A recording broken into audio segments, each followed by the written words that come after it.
Thank you very much. So press conference शुरू करने के पहले मैं थोड़ा इंट्रोडक्शन देना चाहता हूँ क्योंकि हमारा नाम मतलब आंध्रा में तेलंगाना में सब लोगों को मालूम है। इधर जो भी नॉर्थ इंडिया से आया मतलब हिंदी रिपोर्ट्स आया उन लोगों को थोड़ा इंट्रोड्यूस करने के लिए चाहता हूँ। तो हमने 2018 से हमें सर्वे फील्ड में है। तो आंध्र प्रदेश और तेलंगाना में अब तक हमने बहुत सर्वेस किया है, हम उधर बहुत पॉपुलर है। तो इधर हरियाणा मतलब नॉर्थ बेल्ट में हम पहले बार आ रहे हैं। तो इधर हरियाणा में कैसा है हाल बोल के एक्सप्लेन करने के लिए आप लोग आपका सामने आए।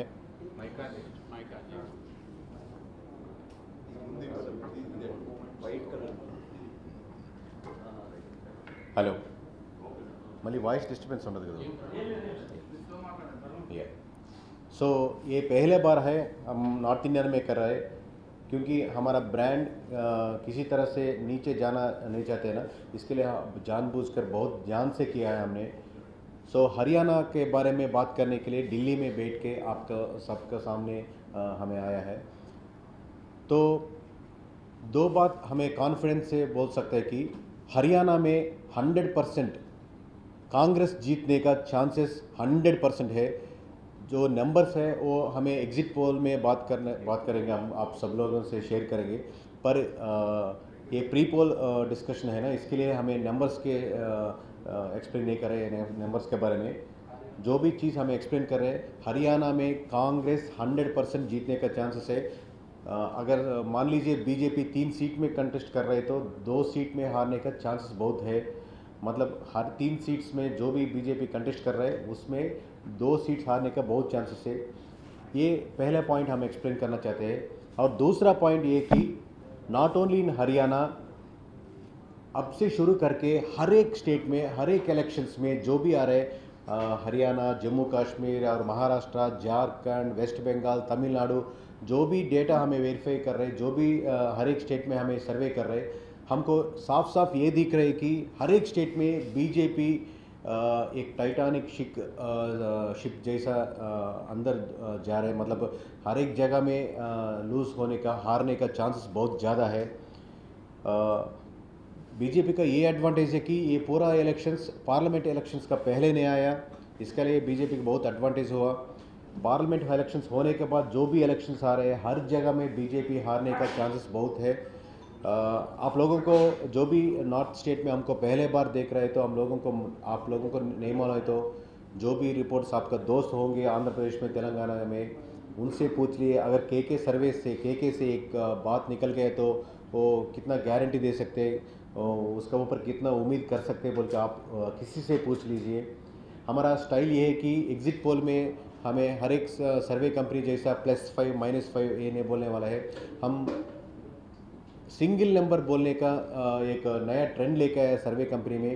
तो एग्जिट पोल में भी हर एक स्टेट का सिंगल नंबर बोलेगा हमें। ये कमिंग अक्टूबर 5 शाम को एग्जिट पोल हरियाणा को भी वो सिंगल नंबर लेके आपका सामने आएगा। तो इतना दूर आने के लिए बहुत शुक्रिया। I am ready to answer any of your questions from here onwards. Thank you.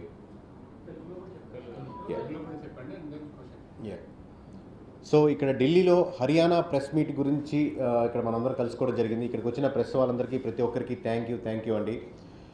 ముఖ్యంగా ఆంధ్ర తెలంగాణ నుంచి వచ్చినటువంటి ప్రెస్ వాళ్ళకి కేకే సర్వీస్ గురించి సెపరేట్గా ఎక్స్ప్లెయిన్ చేయాల్సిన అవసరం లేదు. మీ ద్వారా, మీ మాధ్యమాల ద్వారా ఎంతో లక్షలాది కోట్లాది మంది ప్రజలకి మనం చేరుకున్నాం. అందుకని మరొకసారి థ్యాంక్ యూ. ఫస్ట్ టైం మనం హర్యానా నార్త్ బెల్ట్లో చేస్తున్నాం కాబట్టి చాలా ఒళ్ళు దగ్గర పెట్టుకొని అదే కాన్షియస్తో మన బ్రాండ్ వాల్యూ ఎక్కడ తగ్గకూడదని చాలా జాగ్రత్తగా చేయడం జరిగింది. సో హర్యానాలో ఎలా ఉంది పరిస్థితి అని చెప్పేదానికి ఈ ప్రీ పోల్ మనం ఇక్కడ ఢిల్లీలో అందరం కలుసుకోవడం జరుగుతుంది. హర్యానా గురించి మేము చెప్పాలంటే ఖచ్చితంగా 100కి 100% ఇక్కడ కాంగ్రెస్ గెలిచేదానికి 100కి 100% ఆస్కారం ఉందండి. బీజేపీ పోటీ చేసే ప్రతి 3 స్థానాల్లో కూడా 2 స్థానాలు ఓడిపోయేదానికి ఆస్కారం ఉంది. నెంబర్లు ఖచ్చితంగా మనం ఎగ్జిట్ పోల్స్ రోజు మీకు తెలియజేస్తాం. ఖచ్చితంగా ఆ రోజు ఆంధ్రలో చెప్పినట్లుగా సింగిల్ నెంబరే చెప్తాం. ఈ పరంపరను కొనసాగిస్తాం. ఇక్కడ చూస్తున్న ఫస్ట్లో మాకు చాలా భయంగా, చాలా జాగ్రత్తగా ఎలా చేయాలని భయంగానే స్టార్ట్ చేసాం. పోన్ కాన్ఫిడెన్స్ వచ్చింది. 100% మనం చేయగలుగుతాం. దేశవ్యాప్తంగా ప్రతి స్టేట్లో ఇదే కాన్ఫిడెంట్తో ముందుకెళ్తున్నాం. రెండో పాయింట్ హర్యానా ఒకటే కాదండి, రాబోయే ప్రతి ఎలక్షన్స్లో హర్యానా కావచ్చు, జమ్మూ కాశ్మీర్ కావచ్చు, మహారాష్ట్ర కావచ్చు, జార్ఖండ్ కావచ్చు, వెస్ట్ బెంగాల్ కావచ్చు, తమిళనాడు కావచ్చు, ఢిల్లీ కావచ్చు, ఆల్మోస్ట్ ప్రతి స్టేట్లో రాబోయే ఎలక్షన్స్ ప్రతి స్టేట్లో బీజేపీ ఓడిపోయేదానికి 100% ఎక్కువ అవకాశాలు ఎక్కువ స్టేట్లో కనపడుతున్నాయండి. ఇది చాలా ఒళ్ళు దగ్గర పెట్టుకొని జాగ్రత్తగా భయంతో బాధ్యతతో చెప్తున్న మాటలు ఇవి. మీకు తెలుసు మనం ఏ పార్టీ తరపునో ఏ పార్టీకి కొంగు కాస్తారో ఏ పార్టీకి సపోర్ట్గానో చేయమని. సో ఖచ్చితంగా ఈ ట్రెండ్ కొనసాగుతుంది. ఇంకా మీకు చెప్పాలంటే ఒక టైటానిక్ షిప్ మునిగిపోయే ముందు ఎలా ఉంటుందో అలా ప్రతి స్టేట్లో బీజేపీకి ఆ ఫెయిల్యూర్ కనపడుతుంది. బీజేపీకి వచ్చిన పెద్ద అడ్వాంటేజ్ ఏంటంటే ఈ స్టేట్ ఎలక్షన్స్ పార్లమెంట్ ఎలక్షన్స్ తర్వాత వచ్చాయి. అలా కాకుండా ఈ పార్లమెంట్ ఎలక్షన్స్ ముందర ఈ స్టేట్ ఎలక్షన్స్ వచ్చుంటే దాని ఇంపాక్ట్ బీజేపీ మీద చాలా బలంగా పడి ఉండేది. సో ఇవి మా అబ్జర్వేషన్స్ అండి. ఒకటి హర్యానా గురించి, ఓవరాల్ కంట్రీ గురించి. మీకు ఎగ్జిట్ పోల్స్లో సింగిల్ నెంబర్తో ప్రతి స్టేట్లో ముందుకు వస్తాం. థ్యాంక్ యూ ఇంత దూరం మమ్మల్ని ఆదరించినందుకు, పిలవగానే అందరూ వచ్చినందుకు. సో మీరేమైనా క్వశ్చన్స్ ఉంటే నా Hindi or English or Telugu I'm ready to answer అండి.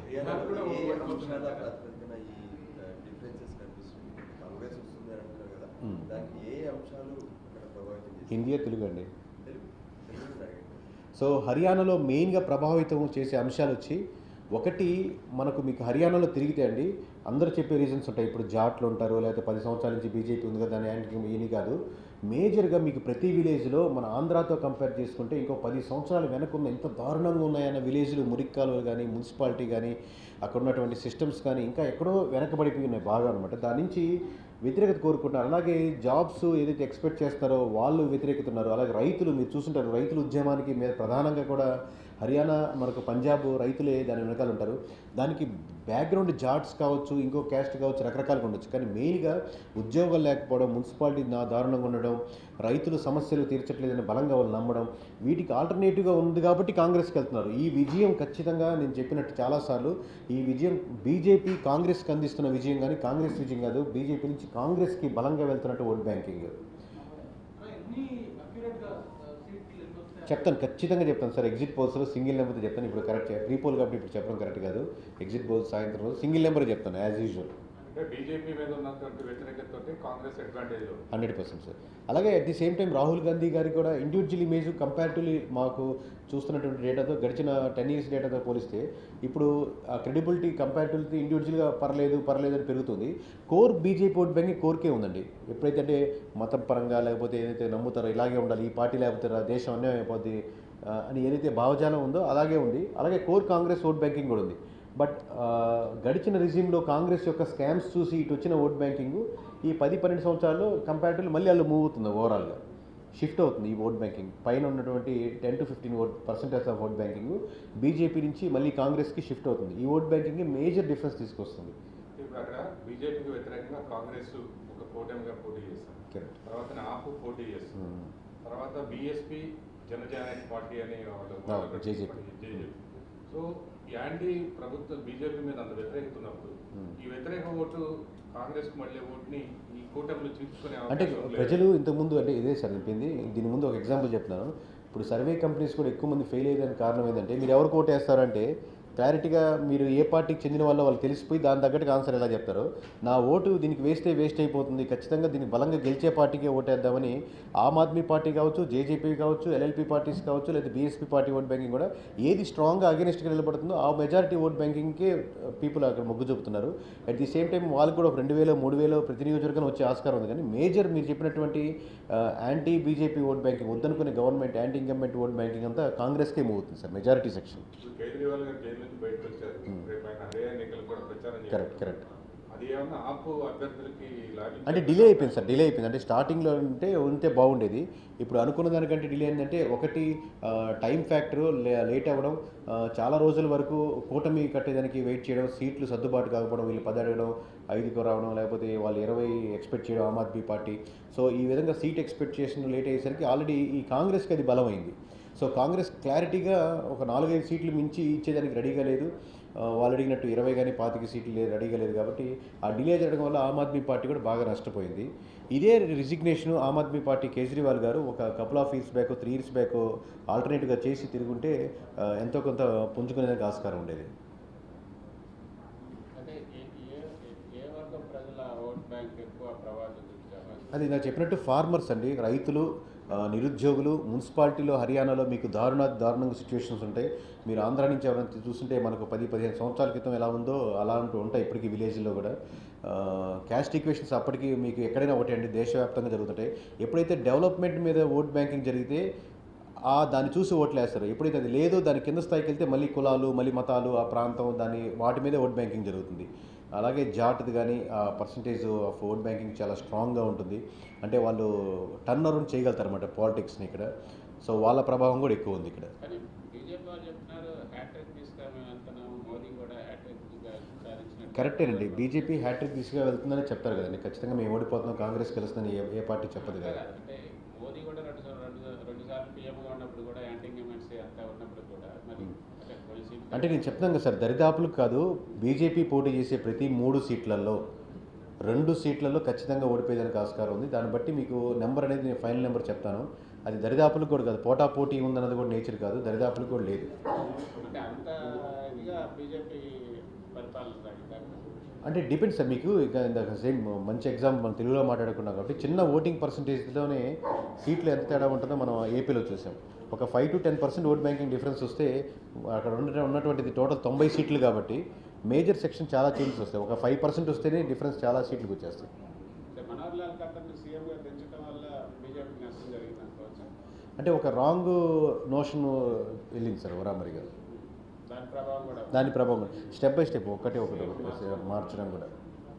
జాతీయ స్థాయిలో మోడీకి ఉండే ఇమేజ్ కానీ, అంటే జాతీయ స్థాయి కేంద్ర ప్రభుత్వం ఇప్పుడు మొన్న ఆయుష్మాన్ భారత్ 70,000 పైవరకు పెంచడం, అంటే కేంద్ర ప్రభుత్వం ఏవైతే చేస్తుందో వాటి ప్రభావం అక్కడ ఉండే అవకాశం ఉందా? ఉంది sir. At the same time ఇందాక చెప్పినట్టు రాహుల్ గాంధీ గారి గ్రాఫ్ ఎలా పెరుగుతూ కనపడుతుందో మాకు అబ్జర్వేషన్లో, అలాగే మోడీ గారి ఇమేజ్ మీదే వెళ్తే ఓట్ బ్యాంకింగ్ అలాగే తగ్గేదానికి సో కాల్డ్ ఇప్పుడు దాకా వర్కౌట్ అయినటువంటి స్ట్రాటజికల్ ఏ పాయింట్స్ మీద వెళ్ళారో, ఏ విషయాల మీద అయితే వాళ్ళు వెళ్ళారో అదే పాయింట్ల మీద వెళ్తే మటుకు ఓటు వేసేదానికి సిద్ధంగా లేదు. సేమ్ అదే గ్రూప్ ఆఫ్ పర్సన్స్, అది ఎవరైనా కానీ.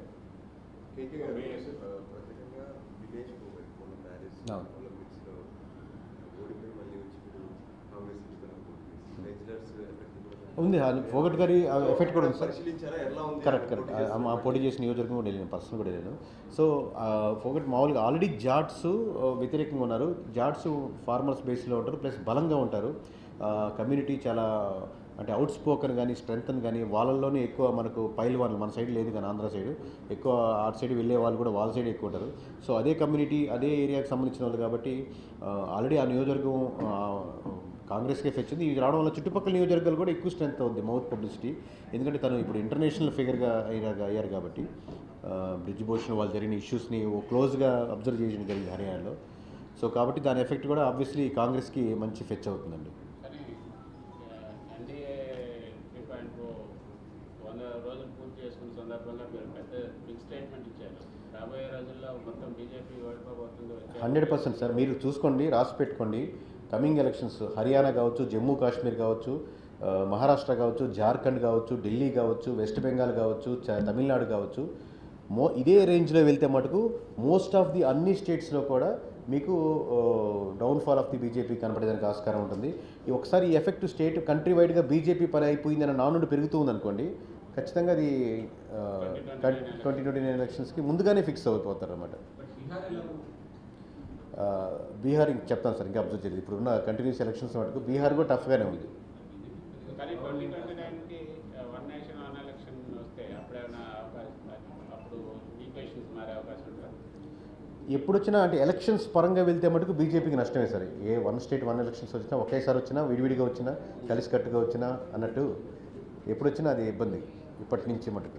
బీజేపీ భవిష్యత్తు లేదంటే చిచి అట్లా ఏమి ఉండదు సార్. భవిష్యత్తు లేకపోవడం అంటే ఏముండదు సార్, ఎప్పుడు ఉండదు.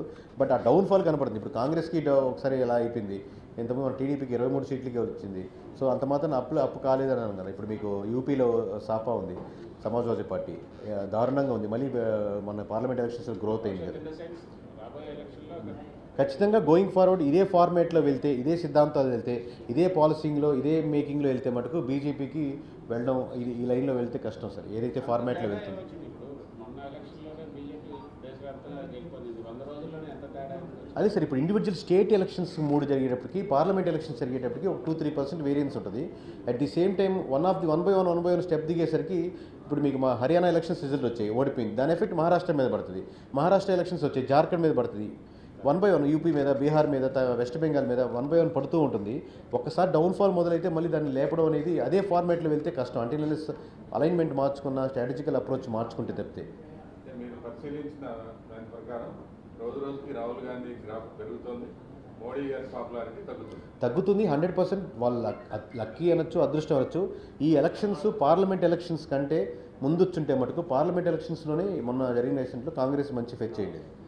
బికాస్ మౌత్ పబ్లిసిటీ ఎలా ఏం మాట్లాడుకుంటున్నారో జనాలు చూస్తున్నారు, అక్కడ గెలిచింది, ఇక్కడ గెలిచింది, ఇక్కడ ఓడిపోతుందంటే ఆ extra 2-3% extra add vote banking add అవుద్ది. సారీ, కానీ ఇప్పుడు ప్రతి క్యాబినెట్లో కూడా కొన్ని కీలకమైన నిర్ణయాలు, విప్లవాత్మకమైన నిర్ణయాలు తీసుకుంటున్నారు మోడీ గవర్నమెంట్లో. సో వీటన్నిటి ప్రభావం అదే సార్, స్టిల్ ఇప్పుడు దాన్ని రివైవ్ చేయాలంటే ఓవరాల్గా మీకు గ్రౌండ్ రియాలిటీ ఏంటి? ఉద్యోగం కోల్పోయి, ఉద్యోగాలు లేక, డిగ్రీలు చదివి, ఇంజనీరింగ్ చదివి, లేకపోతే 5,000కో 10,000కో జాబులు చేసేవాళ్ళు నిజంగా వాళ్ళు హ్యాపీగా ఫీల్ అయితే మళ్ళీ బీజేపీ రివైవ్ అవుద్ది. ప్రైవేట్ హాస్పిటల్కి, ప్రైవేట్ స్కూల్కి 30,000, 40,000 ప్రతి సంవత్సరానికి ఖర్చు అవుతూ, అలా కాకుండా అబ్బా నా గవర్నమెంట్ హాస్పిటల్, గవర్నమెంట్ స్కూల్స్ అద్భుతంగా ఉందని రివైవ్ చేయగలిగితే మళ్ళీ బీజేపీ రివైవ్ అవుద్ది. ఎక్కడికైనా పోలీసులు వెళ్ళినప్పుడు, లేదన్నా మనకు అవసరం ఉన్నప్పుడు అక్కడ స్కామ్స్ కాకుండా లేదా లంచాలు లేకుండా చేయగలిగితే రివైవ్ అవుద్ది. రివైవ్ పాయింట్స్ అంటే కోర్ నా జీవితంలో ఎటువంటి మార్పులు వచ్చారనుకోండి, అప్పుడు వాళ్ళు మళ్ళీ బ్యాక్ టు స్టిక్ అని అవుతారు. ఇదే ఫార్మాట్ అంటే ఏ పద్ధతిలో వెళ్తుందో అదే పద్ధతిలో వెళ్తే మటుకు రివైవ్ అవ్వదు. బీజేపీ కేంద్ర ప్రభుత్వంలో లక్షల కోట్లు ఖర్చు పెట్టి అనేక మౌలిక సదుపాయాల ప్రాజెక్టులని పెడతా ఉన్నారు. రైల్వేస్ కానీ, ఎయిర్పోర్ట్స్ కానీ, రోడ్స్ కానీ, ఇట్లా. సో ఆ మౌలిక సదుపాయాల ప్రాజెక్టులు ఖర్చు చేసేటప్పుడు పరోక్షంగా, నేరుగా ప్రభుత్వ ఉద్యోగాలు కాదు కానీ పరోక్షంగా అంటే ఆ ప్రాజెక్టుల కారణంగా కొన్ని వేల మంది యువతకు ఉపాధి అవకాశాలు అయితే ఉంటాయి కదా. అంటే మీరు టాప్ ఓవరాల్ పిక్చర్ అడుగుతున్నారు సార్. ఇండివిజువల్గా ఒక వ్యక్తి ఒక ఊర్లో నుంచి తన ఉద్యోగంకి వెళ్ళేటప్పుడు నాకు ఉద్యోగం ఉందా లేదా, నాకు మంచినీరు వస్తున్నాయి లేదా, నా పిల్లలకి స్కూల్ ఉందా లేదా, మంచి స్కూల్, నా హాస్పిటల్కి గవర్నమెంట్కి వెళ్ళగలుగుతున్నా లేదా, అక్కడెక్కడో నేషనల్ హైవే వేస్తున్నారు కదా బాగుంది అనుకునే వాళ్ళు కొంతమంది ఉంటారు. నేషనల్ హైవేలో వెళ్తే నేను ఇక్కడి నుంచి ఒక 600 కిలోమీటర్లు వెళ్తే 600 రూపాయలు ఖర్చు పెట్టేస్తున్నాను, ఇంకేంటి వాళ్ళు చేసేది, నా డబ్బులతో మళ్ళీ తీసుకుంటారు కదా, 10 సార్లు వెళ్తే 6,000 రూపాయలు ఖర్చు అవుతుంది కదా అని బాధపడే వాళ్ళు ఉంటారు. Most of the vote banking వాడి దినచర్యలో రోజు చూసే దాంట్లో ఇప్పుడు మనం రీఛార్జ్ చేసుకుంటాం, రోడ్